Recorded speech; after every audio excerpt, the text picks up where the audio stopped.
Hello and thanks for checking out ChartGuys.com. We're proud to be one of the most successful technical analysis communities online, teaching you the skills to become a more confident, effective, and informed trader. Join our community of hundreds of analysts worldwide working together to learn the charts, generate profit, and achieve financial independence. For access to daily live chart analysis and market coverage, a thriving chat community, along with dozens of hours of exclusive educational materials. We look forward to seeing you. Let's check out some charts.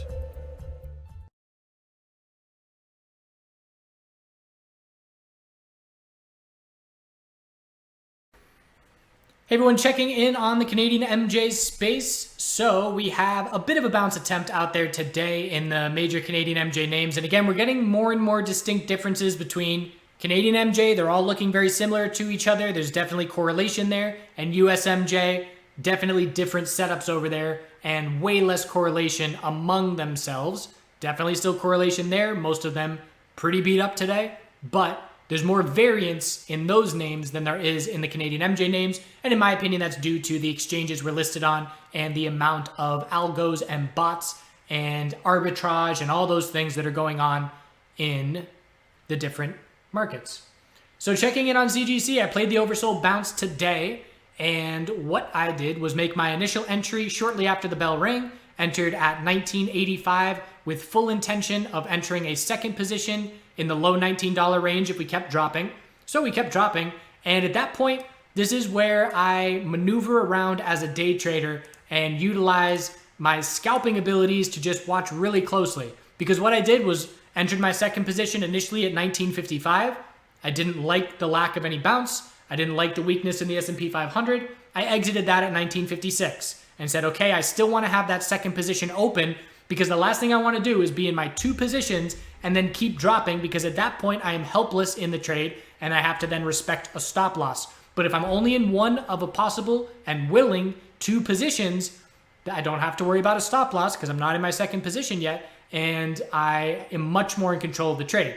So I exited after that 1 penny move. I made another attempt where I made an entry. We got a little bit of follow through and then I didn't see enough follow through. I exited 3 cents higher. So at that point, I have made 2 attempts at a second position, profited 4 cents. So what that does is it lowers the break-even price of my initial position from 1985 to 1981.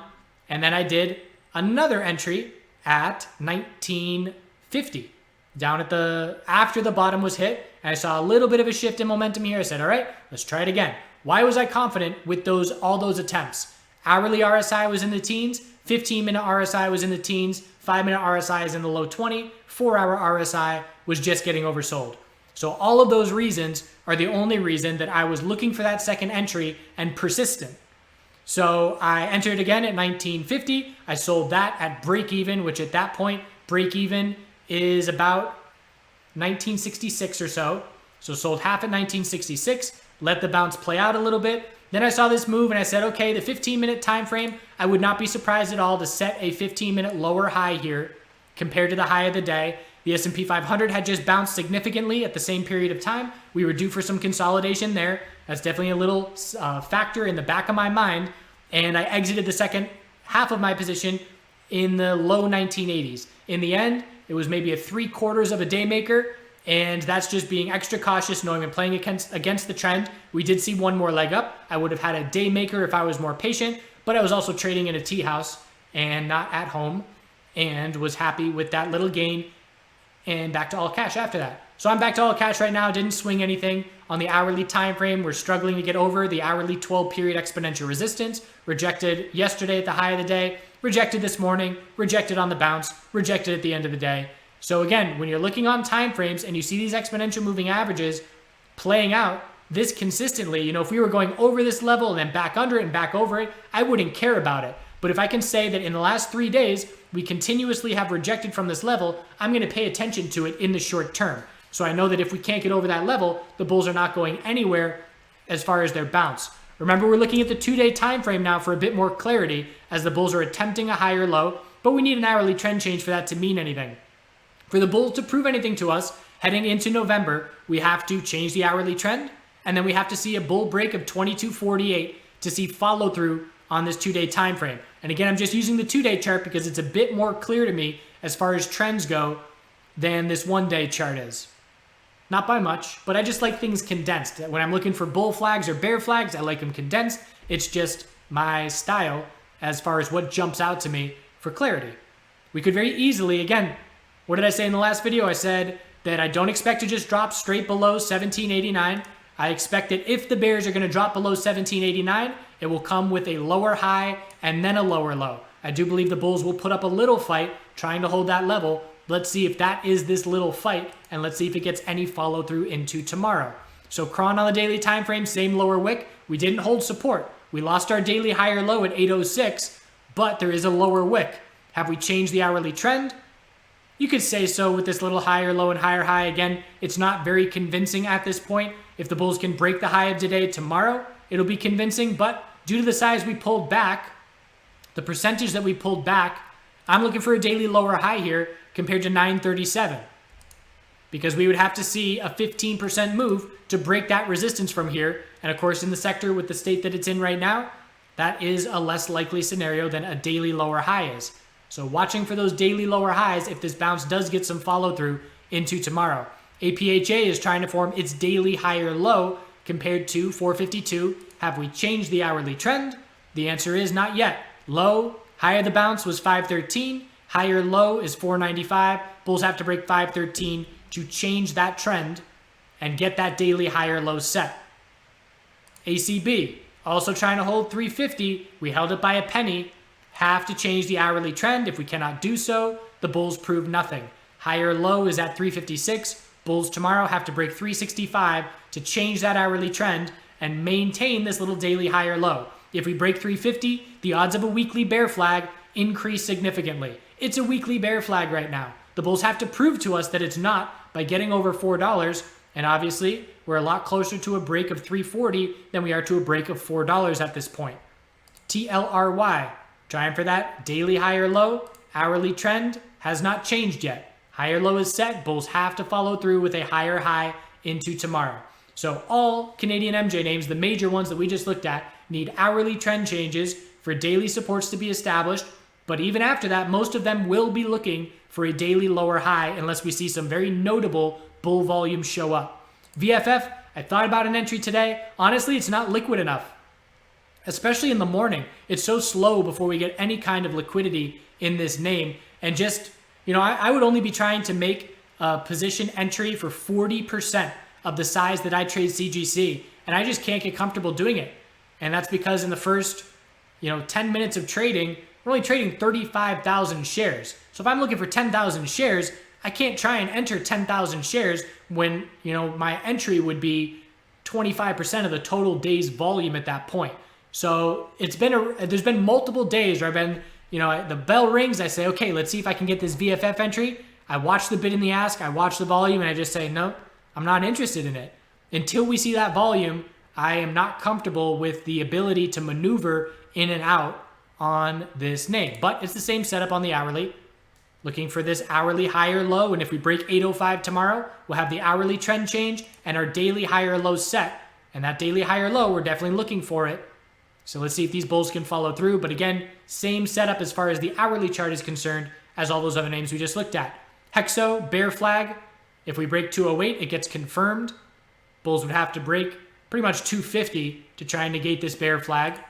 OGI, trying for a support level to be established. Again, anything under 401 is just a lower high. So we can see a 20% bounce and just be at resistance, which is again why a lower high on the daily would be favored, even if we can change this hourly trend. Labs, not really liking this bounce. Bulls are looking for a daily higher low to form, and when we see the daily higher low form, you want to see a solid green day and convincing follow through. What this candlestick does is opens up the possibility to see a weak bounce attempt and then lose the daily uptrend. So we do have to be cautious of this weak bounce at this point. It's not game over for the bulls, but they need to show up and break 470 tomorrow and see some more convincing follow through. But again, our high is up at 513. That's over 10% away. So a daily lower high is the more likely scenario, in my opinion, with this current size of the pullback. We went from a potential bull flag after the first 2 days of consolidation. Then when the third day closed at the low of the day and saw an uptick in bear volume, the odds of the bull flag significantly decrease. Now we're on to the USMJ space. And honestly, the USMJ space, I wish it looked good. I wish it was going up. It does not look good. Curaleaf, that plunge protection team, only did so much. It did not last long at all. We have a red Marubozu on very high bear volume, and the bears are exploiting the lack of support in this zone. The next support level is down at 639, which broke. So now we're going to be looking down at 6 psychological, 625, and then 6 psychological. Anything on the daily chart under 740 is just a lower high. So at this point, we could bounce 15% and still be seeing a daily lower high. And the daily RSI is oversold. But again, when the sector leader is dropping down to the lowest levels of consolidation that we've seen on this pretty brutal pullback, you know things are pretty bleak short term in the sector. CWEB, increasing bear volume, closed at the low of the day. Support of 1670 has broken. 1560, the low of consolidation over the last bunch of months, is the only support level nearby. TRUL still holding on impressively well, still a shining star compared to its peers in the sector. Very clearly standing out. We have a double top at 1364 and 1365 to be aware of. Most important support for me is 1251. If 1251 breaks, the odds of a weekly bull flag decrease significantly. If it holds, that weekly bull flag, looking for continuation, is still alive. IAN is now rolling over a bit in terms of just losing that sideways trading to hold the gains. So now we're looking for a higher low compared to 152. There's a ton of space down there. The next support level after 213 is 2 psychological. And we have to see an hourly trend change for our daily higher low to be established. OH looks like a bear flag. If we drop down and break 432, bear flag will be confirmed and we'll be back to daily oversold conditions. CL rejected, unable to change its daily trend. Resistance was 889. We topped out at 885 with a double top there. And now we're looking back down at 772, our daily higher low. GTII is still maintaining support. Closed at the high of the day the past couple of days. And there's that end of the day move. Again, painting the candle. We'll see if it gets followed through. The pattern in the last 4 months, whenever we see that happen, has generally been a lack of follow through. Anything under 1186 is a lower high. And last, MedMen. Weak bounce attempt, daily inside bar. Still holding that all-time low double bottom, but certainly not very hopeful at this point. As anything under 187 is just a lower high, we could see a 40% bounce and still just be looking for a lower high. So, the MJ sector needs a catalyst. If we do not have a safe banking catalyst, again, the outlook of having to see these companies and their cash positions for operations, we know that the market is going to price in further dilution is essentially what it boils down to. Difficulty of getting loans and raising capital, and the market, the more time that there's looking like there's going to be before any kind of relief in the form of law changes, the more dilution to be expected in the sector. Not to mention the share unlocks, but bottom line is the sectors are weak. And we'll be watching for a change in that. Bulls on the Canadian MJ side can at least have the opportunity to change their hourly trends tomorrow to get some daily bounce. USMJ, aside from TRUL, and this is the, put TRUL in the other room to not listen to this, but it's holding up so much better than everybody else, and everybody else has a ton of proving to do to shift our perspective. Kira, again, just a weekly, we didn't even get a weekly bounce. 1084 was it. We've now been pulling back for 6 weeks. The next time we see a daily bounce, we're looking for a lower high. The next time we change the daily trend, we're looking for a weekly lower high. So there is a lot of work required for the bulls. We're going to keep an eye on it, but there is no sign of the bulls in the space. And we just have to accept that that's the way that it is right now. Is it fair? Maybe not. But this game does not care about what's fair and what's not fair. And fear is a way more powerful emotion than greed. And right now we are definitely in the fear cycle, so don't lose sight of that. Why is the hype cycle and the greed cycle so much shorter than the fear cycle? In my opinion, because that emotion is nowhere near as strong. And we'll keep an eye out and check back in over the weekend and see if the Canadian MJ space can change those hourly trends. For me personally, because I'm anticipating daily lower highs, I'm probably not going to make any entries on an hourly trend change. At this point, I need to see, I got my little bounce that I was looking for. I was hoping for a bit more follow through, but I'll take what I can get. And other than that, it's going to be longer term time frames that are going to have to get me interested again as a bull. So hope you're well. We'll check back in. I don't have an end of the day video here. We've got still battling this flea outbreak, and I have succumbed to chemicals.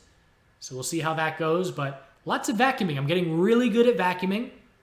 And we've got a couple Chart Guys members staying for the week, doing some mentoring. Right now they're playing ping pong in the basement. They're going to help me plant some bulbs for the spring. And next time you're talking about another mentor service, ask if you can sleep over and see what their answer is. Because here at the Chart Guys, we're family, and we'll see you tomorrow.